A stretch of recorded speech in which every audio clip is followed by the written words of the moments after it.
Good afternoon. Uncle Dan here with a good friend of mine, a client, a colleague, and a man for all seasons, Mr. Max Gardner. He's with us. Max owns a company called Tire Max, just north of Greensboro in North Carolina. And I want to talk with Max because Max is following a path. I want maybe give a little background, Max, about who you are, set the stage for this discussion about who you are, what you've got going on down there, and then I want to look at what it was like in the past. And you've been with us now, you've been working with us for just shy of a year. What's the conversation like now, right? What was it like then? What's it like now? In different areas? But we'll talk about it. Just set it up for our listeners. You have 30 seconds. Go. 30 seconds. Well, I'm second generation in the tire and automotive business. Followed my father into the business with two uncles. Grew up, had cousins in the business, and in 2000, I decided it was time for me to make a move. Okay. And so I had sold out the stock I acquired in the family business to a cousin and started Tire Max in 01. 01. All right. So it's 20 years, right? 20 years, exactly. 20 years. And kind of an odd time to start. I mean, I sold the business. We had made the agreement a week before 9/11. Wow.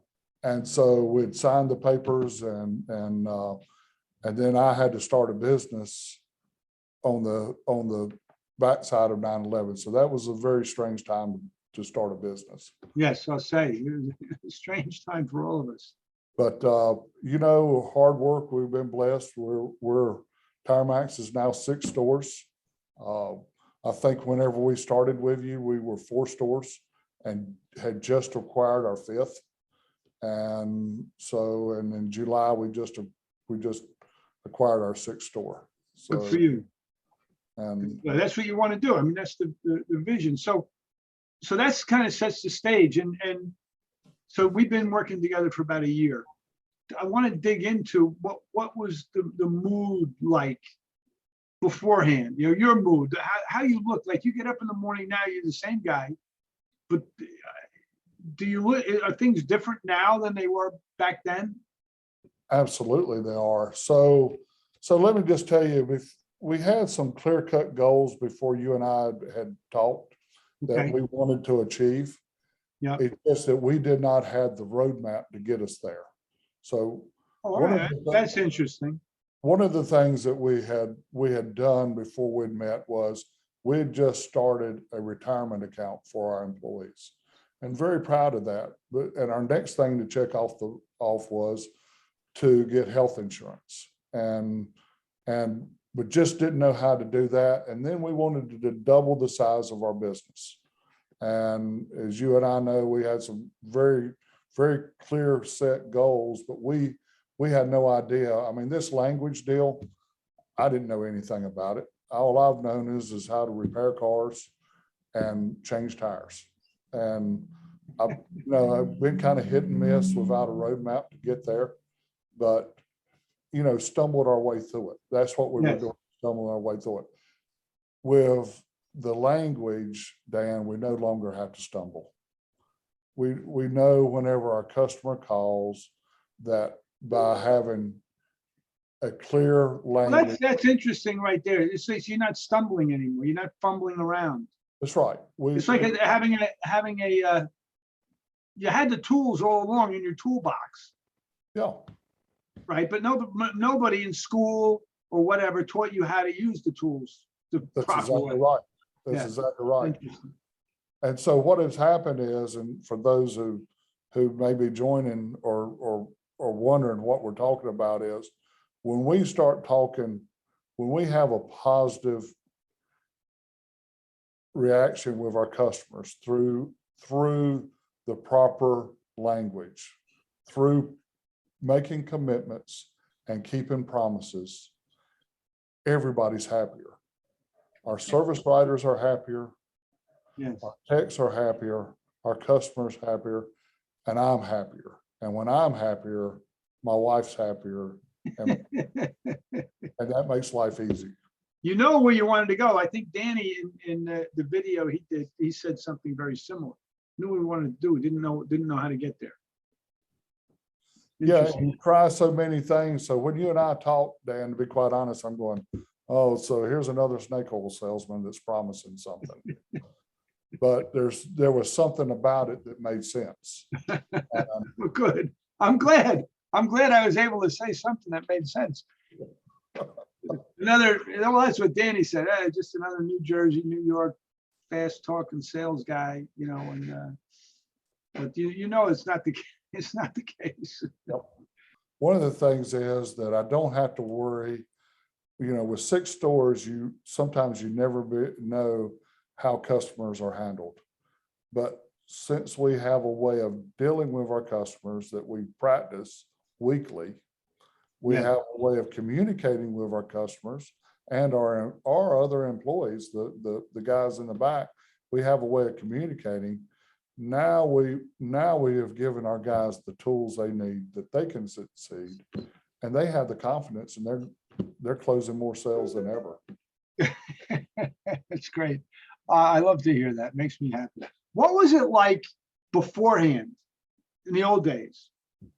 And you had 4 stores, 5 stores, whatever, and you get up in the morning. What was your mood like as you're charging into battle? You had your goal in mind. You wanted to, but like you said, you didn't have the tools. You didn't have the approach to get there necessarily. And but you still had to go into battle. So what's that like? Well, as you know, some days are better than others, and whenever you're dealing with that, but it gets tiring to constantly be solving problems run for 4 different stores. So I couldn't imagine adding another store or even 2 more stores at the time, because I was constantly having to fix problems that I thought should have already been taken care of. Now my employees, I've been able to empower them, because I learned to give up some control. I'll just tell you, I learned to give up control. That was my part that I had to learn, to give up some control. Now they're empowered to take care of problems. And I'll just tell you, I'd never want to retire because I don't have anything to do anymore. So, Seriously. I still got a few things to do, but life is much easier. Life is much easier. It's interesting because that's what Mr. Smith said too. He reports that back too. Once the community, so here's the way my take on it is that once the communication is set, like this is how we communicate, right? This is why we're communicating. This is how we communicate. And like you said, we practice it. It changes things. It does change things. So when your guys have confidence, when they're talking to each other or talking to the customer or talking to your vendors, and they have confidence in what they're talking about, they're less stressed. And it carries out throughout the whole company. It really does. So it's amazing. It's like, that is such another huge observation. Everybody's less stressed if they have confidence about what they're doing. Can you imagine how stressful it is to be thrown into a world where you have to do something that you're not skilled at, and you have to do it, but you have to do it anyway, and nobody ever taught you? So it's like, interesting, challenging. Well, and I think that the one thing I realized when you and Eleanor came down and spent the 4 days with us, and we had all the managers in for training, that I had never equipped them with the communication skills that they needed. And it's not your thing. It's Yep. not your thing. Yeah. But they were a little reluctant because it was something new, but they quickly caught on, and most of them saw the value in it. And so by seeing that value and buying into it, they want to train, they want to learn. And that's what I appreciate, is having guys that want to learn. That's interesting. Well, you created that. I mean, think that's another big part of it about where I'm going right now, is like the mood for learning inside the company is not what it used to be. No. Did No, they used to, did they used to want to learn and spend the time and do all that stuff beforehand? no, they didn't. And so we would have opportunities that are given us by our vendors and suppliers for our employees to learn. And it was almost like we had to pay them. They had to be rewarded to learn. But now they know how to learn. See, what they've learned is by practicing, they know how to learn and the things they need, and they start seeking more information.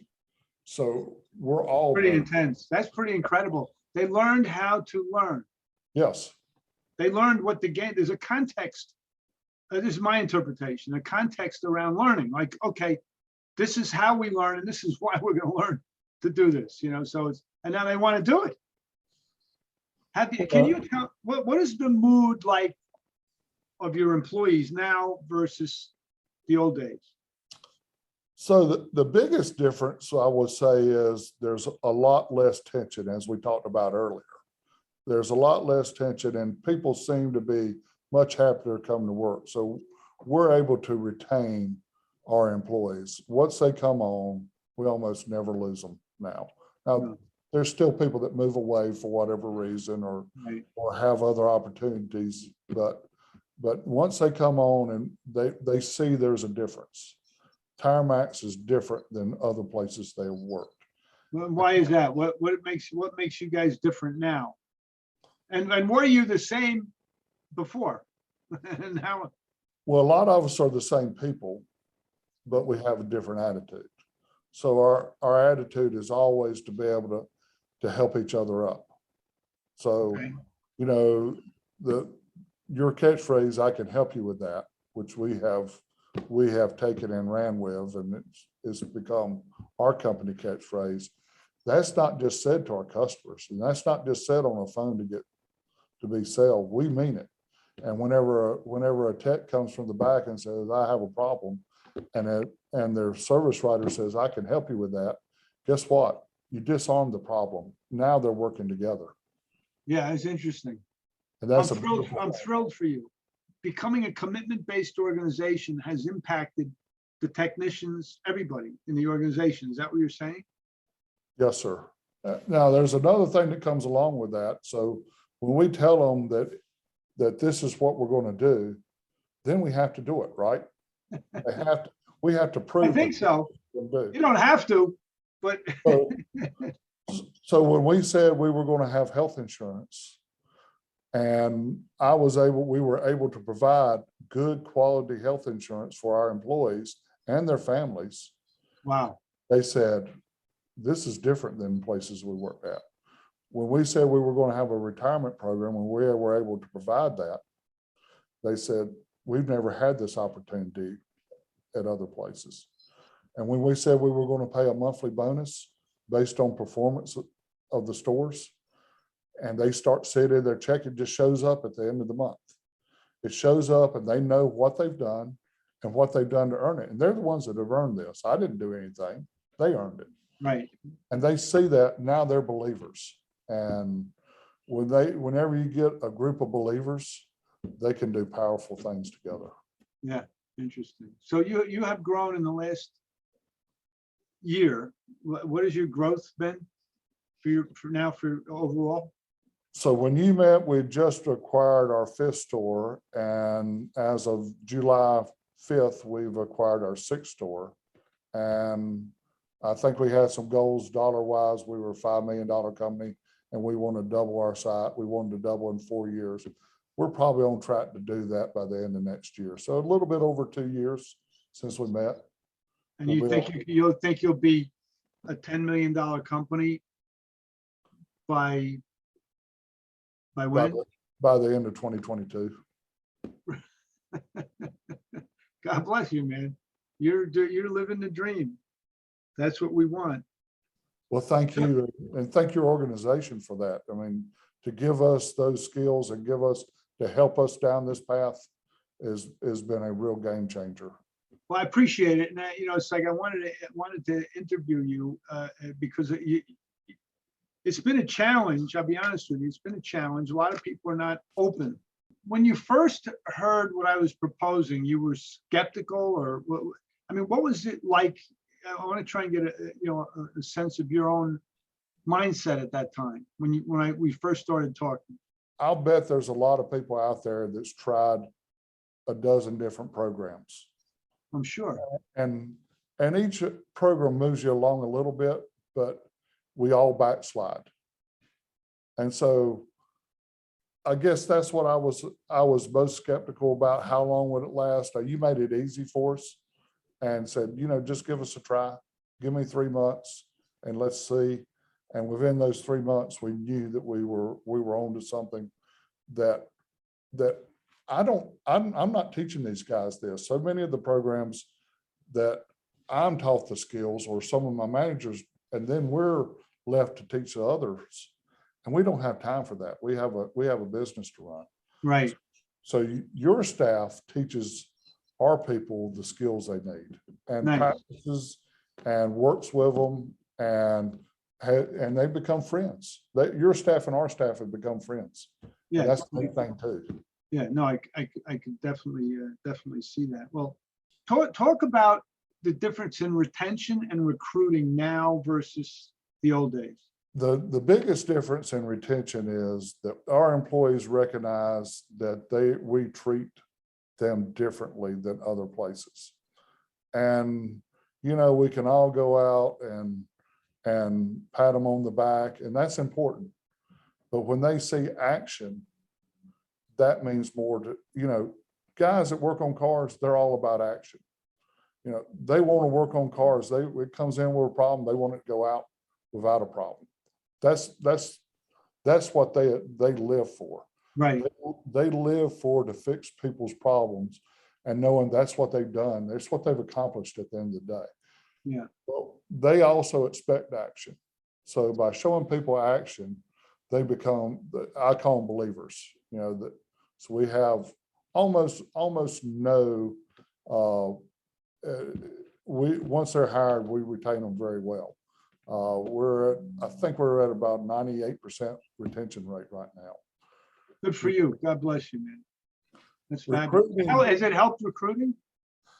So the way it really helps recruiting is they're willing to tell their friends that they worked with in the past, or people they know in the industry, that TireMax has something different. TireMax has something a little bit different than the other dealers. I love it. Other car dealers. So that's the way that we have been able to gain. Most of our new employees come from recommendation from our old employees. Really, very, very powerful what you're talking about. They're out promoting you. Yes. And you created this thing that's different from the rest of there's how many hundreds of thousands of of auto repair and tire companies out there, and you guys are different. I haven't created it. We just followed your model. Yeah, but you created it. I could help and give you the gym membership, but you got to implement. I mean, that's what's brilliant about you and Danny. And the other thing I think that was most brilliant that you did, and really it impacted us, was when you would talk with somebody on our team and say, what do I need to do now? What's next? What do I have to do? What can I do? How can I support this? They really, and that's what Danny Smith did too. And all the guys that have been really successful with it, they have a hunger to learn. They sense that something is real here and something is very powerful here, and they want to learn it. So that was really, really cool watching you go through that piece. I will say that if anybody's listening and their business is struggling, or they're struggling with their business, and I've been there where, business is good, you're making money, but you're just struggling. You're not enthusiastic about coming to work. When you get to work, you're probably not as nice to people because you're just not happy being there. You really got to have a purpose. And, once you get that purpose and once you come, when you walk in the door and people are happy to see you, where your customers are happy to see you, it's like when I walk into a store now, it's like homecoming. I get to speak to the guys, they're happy, take them donuts or biscuits in the morning or something like that. They're not just happy for the biscuits, they're happy to be able to talk. Let's talk about a few things. And it gives me a purpose to go to work because I really enjoy our employees. What is your purpose? These people need a purpose. What's your purpose? I want TireMax to be the best independent shop that it can be. And I know that's not very specific, and I know you like really targeted goals. No, I'm just curious what you would say. I want our stores to be clean, to look nice. I take pride in the way the stores look. I love having nice stores. I love having nice equipment, but I also love having a place where customers can go and trust, or they can send their 16-year-old daughter and not have to worry. Right. Or somebody can send their grandmother and not have to worry. And I'm proud of that fact. So that's my purpose. Your purpose. And I'd say that your purpose also, I'm paraphrasing now, correct me if I'm wrong, but is to really to help people in general. Yes, I try. Yeah, well, you've created this amazing momentum and this amazing small company that's growing, and soon you're not going to be a tiny little company anymore. Thank you so much for doing this. Do you have anything else you want to share with listeners? Well, I would just say if you haven't tried it, try it. Try changing your language, try changing your approach, but you got to have a roadmap. You got to have somebody that shows you the way, and you have shined the light on the path that we need. So thank you so much, Dan. You're welcome, my friend. Appreciate it.